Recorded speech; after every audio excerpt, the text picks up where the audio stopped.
Hey guys, welcome to the game plan. My name is Gareth 𝗶𝗁𝗶𝘁 from 𝗲𝗏𝑖𝑑investing.com, and let's get into the action. So happy Friday, each and every one of you. I want to get right into some stuff. So let's jump over to this. And notice we're no pleasantries today. We're right into the action. So yesterday we talked about Apple. Now, Apple had fallen 2 days in a row. Big drop. $190 to a low yesterday of about 173. Yesterday we talked about a level to day trade. The level to day trade was right here, a pierce of 175. It pierced 175, grabbed some in the live trading room at inthemoneystocks.com, and lo and behold, we made a quick score on it bouncing up. Again, technically speaking, why was this a good level? Let me just erase those.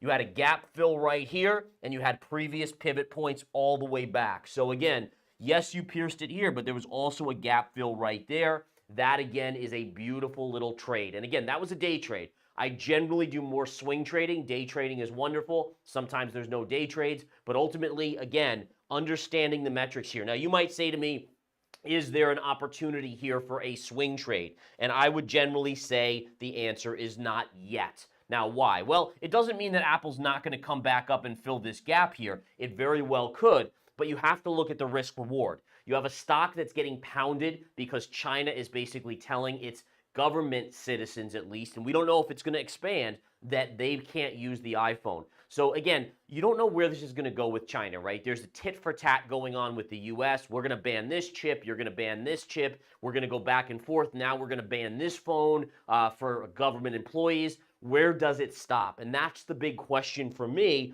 wondering about how bad it could get. All I do know is that if we look at a bigger time frame, right? If we go to Apple's bigger time frame and I flip over to the monthly chart on Apple, there's no doubt that Apple has had a meteoric run.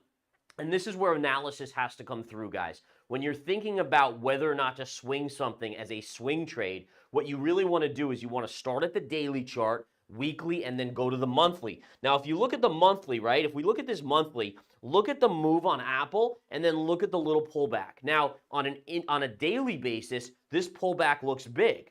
But if you look at this, right, you say, wait a minute, is that such a big level where I'm comfortable going into a stock that has the risks of China now, that's seeing declining revenue, that has basically fudged their books? And it's not fudging their books, but they've done so many share buybacks that is why they essentially have been able to manufacture better and better earnings, because they had so much cash on their balance sheet. And for me, when I look at this, I mean, it's very clear why it has support here, right? I mean, that makes sense. But if this line gives way, if this gives way, you're now talking about coming down to potentially something in this range, which is a lot lower, maybe at $140. Now, you tell me this comes straight down to 140. Would I potentially swing trade it? And the answer is yeah, it might be a swing trade at that point. At least you're down from about 200 to 140. Percentage-wise, now the risk reward gets interesting, right? So right up here, the risk reward is very small. I mean, what's the best case scenario? Maybe you go back up to the highs. I mean, that would be a best case scenario, but you have to analyze your risk.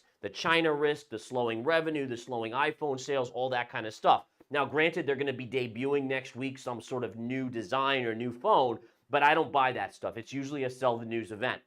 So you want to make sure if you're going to swing trade something, something is under pressure significantly. All right, so it was a good day trade. We got in, we got out. Awesome. That's the bottom line.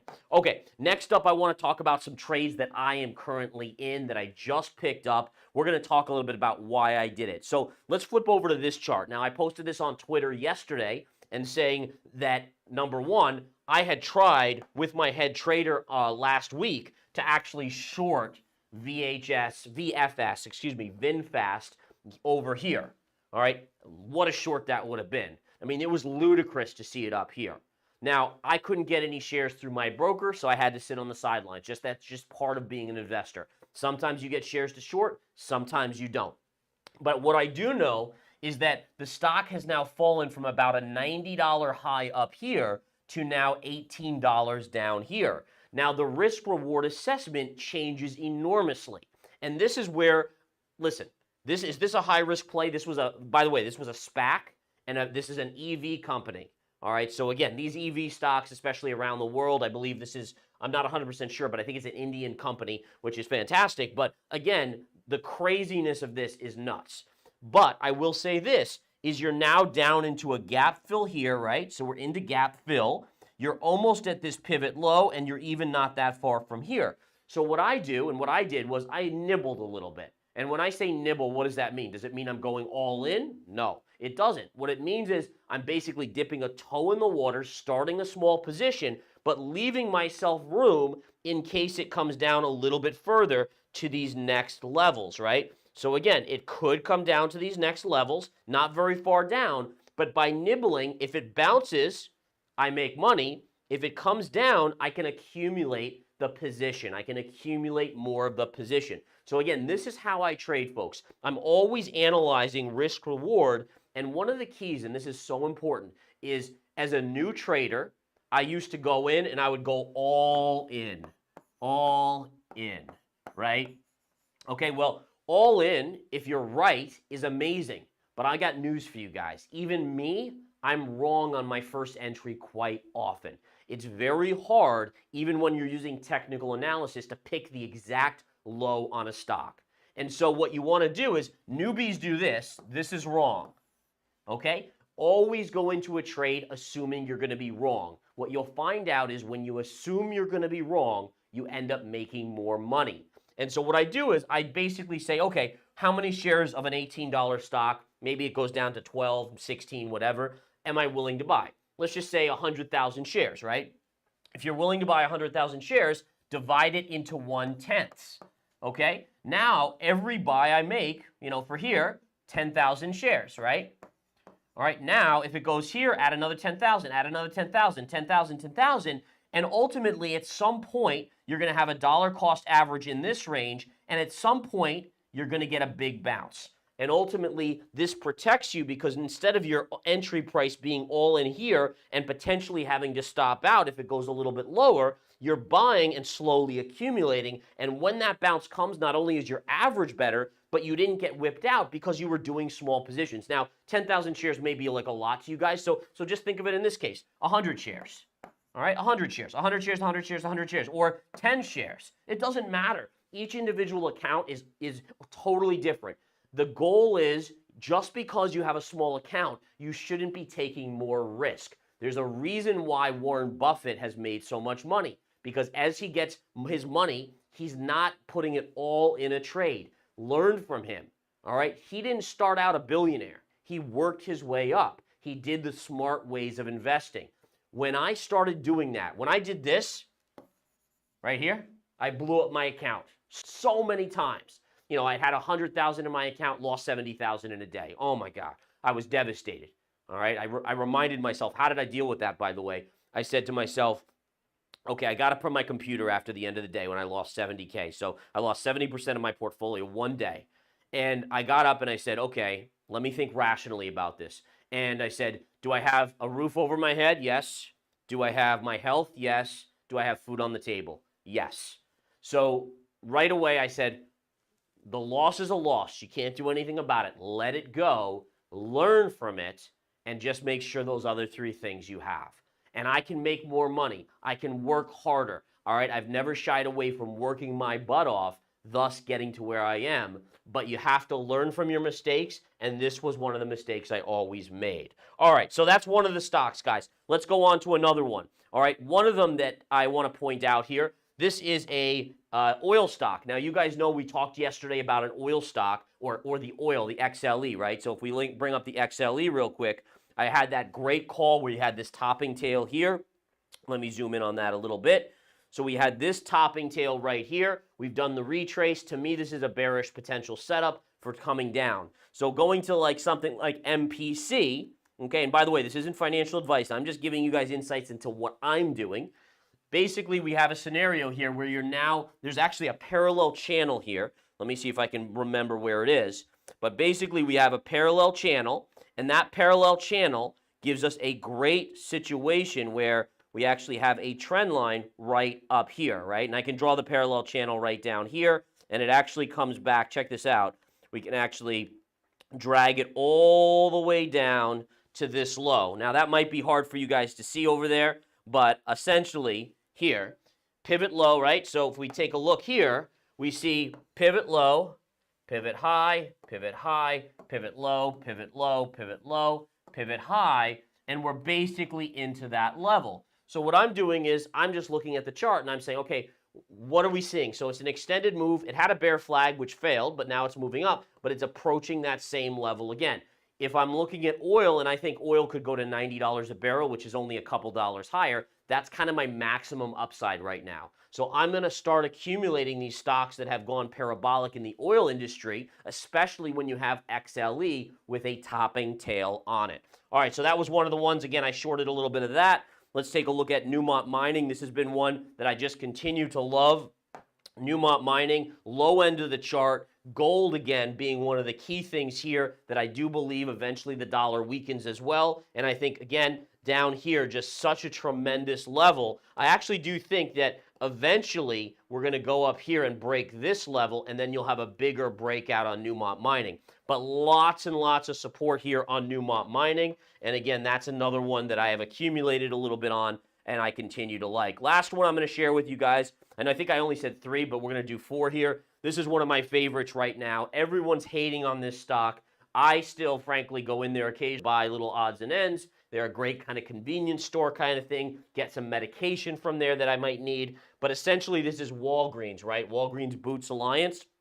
And again, we touched on this a while back. Now it has finally gotten into a level here. So if I zoom out here, right? So if we look at this chart, this is your 2008 Great Recession low. All right, so again, the great financial collapse, that's where it was. It's hard to see, I know, but we're right at that level. So for me, it's not to say, by the way, none of these trades, these are all trades to me. They're all swing trades. Could I be out later today? Maybe. Could I be out next week? Maybe, right? My point is, you're not marrying these things, all right? You could marry someone you love your kids, you love your dog, whatever it may be. You don't ever love a stock. A stock's not going to love you back. Only love things that love you back. That's the key lesson that I also learned throughout investing. People that love stocks, they're the ones that are still holding on when things are up there. They're not selling and taking profits, aka Bitcoin at 69,000. Like every metric on Bitcoin was signaling, holy cow, we're going to collapse. I went out there, you guys know, it's one of my most famous calls saying, guys, this is going to drop to 20,000, and that's what it did. You don't want to fall in love with it. Use it for your benefit and your family's benefit to make you money. Build your wealth. All right, in any case, to me, by the way, does this ever guarantee a bounce is going to be here? No. There's no guarantees in trading. Never forget that. This stock doesn't owe us anything. It will do what it wants. All I do is follow probabilities. And if probabilities are telling me historically that when something like this is this oversold, by the way, the RSI is 14 right now. If you're hitting a pivot low from 2008, the great financial recession, what are the probabilities that you're going to get some sort of bounce here, maybe back to $30? Probably decent at least. Better than 50%. I'm going to give it a shot. All right. So that's where we are on that chart. Now, let's jump over here, guys. I want to touch base on a few other things here. All right, this is your gold chart briefly. Gold is basically just stalling out today. We continue to be consolidating in what I would consider a bullish pattern. Okay, now one of the things I wanted to go over briefly with you guys is just the keys to understanding why gold, the cycles in gold, and I'm going to explain, because a lot of people, and sorry to get sidetracked here, but a lot of people will look at this and say, oh, why isn't gold breaking out? You know, well, let's talk about that. Okay, so number one, there's a couple scenarios. There's phases in the market. Phase number one, okay, and I'm going to try to write this up here. So you have phase number one. And phase number one is good news, right? Good news is bad news, okay? Bad news. All right, now good news is bad news is what we're in right now. And when you have good news and it's bad news, the market goes down, but the dollar rallies and yields rally. That makes it very hard for gold to rally because the dollar is going up and yields are going up. That's the phase we're in right now. The phase that we're going to enter next is not going to be the big breakout on gold. Okay, it's not. It's going to be a slow up move in gold back to these highs here, these triple top highs, maybe a small breakout. And the second phase is going to be good news, or bad news, excuse me, okay? Let me erase that. So bad news is good. Okay, so the markets will likely like this segment, right? So this area of bad news being good news, the markets are going to say, oh, this is good. The dollar's declining, yields are pulling back, therefore the markets can go up. Gold, because the dollar's coming down, will also go up, but it's not going to be that monstrous breakout. The monstrous breakout is going to occur on the third cycle that we probably won't enter till next year, right? And that's going to be bad news. Basically, it's going to be bad news across the board, right? It's going to be bad is bad, okay? And bad is bad means that you're going to get to a point where the economic numbers are going to get so bad, but the Fed cannot cut enough because inflation is high. So inflation's going to stay up. Yields will start to kind of fluctuate a little bit. The dollar down is actually going to be bad. So in this scenario, right, the market goes down in good news is bad news. In this scenario, the market goes up. And so one of the reasons why, even though the dollar's falling here with good news is bad news is good news, it doesn't basically offset the fact that with the markets going up, less people want to buy gold. It's risk on, right? So that's why gold will go up a little bit, but it's not going to have a big one. This is the one where, holy cow, gold will explode when bad news is bad. The dollar falls, the stock market falls.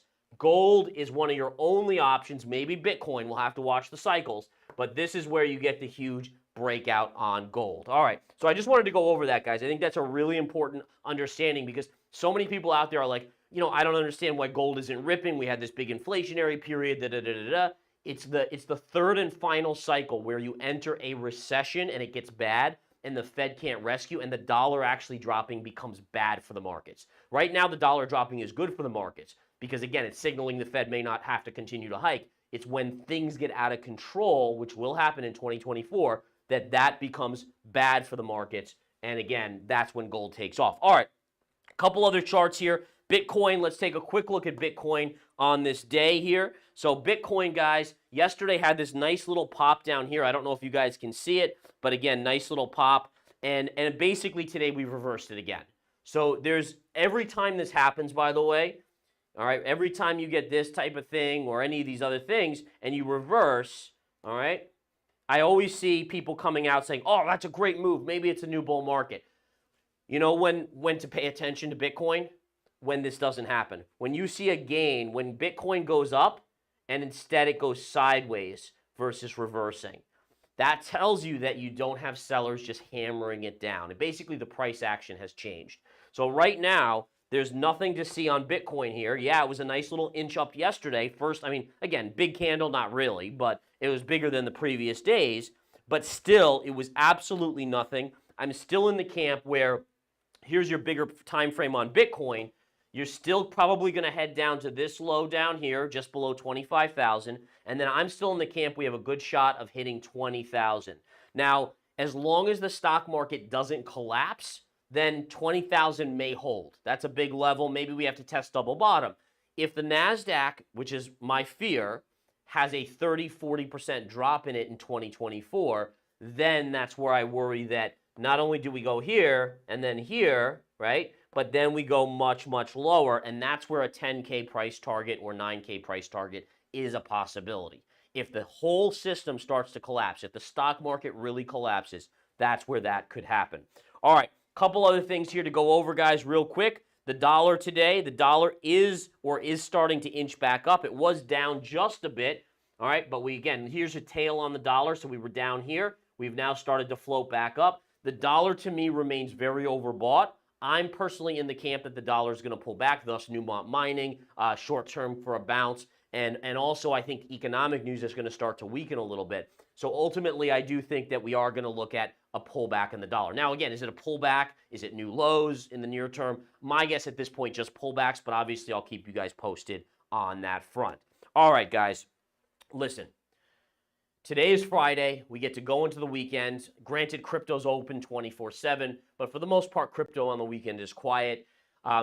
This has been an amazing week with you guys. I continue to enjoy teaching and really seeing the comments you guys give on how much you're learning, how it's kind of becoming a school for you guys with alpha mixed in, with trade setups, with all this kind of stuff. I do thank you guys for coming out today. I wish you the best of weekends. I am missing my basketball today, so I'm just going to do good old-fashioned imagination basketball. Have a good one, guys. Take care.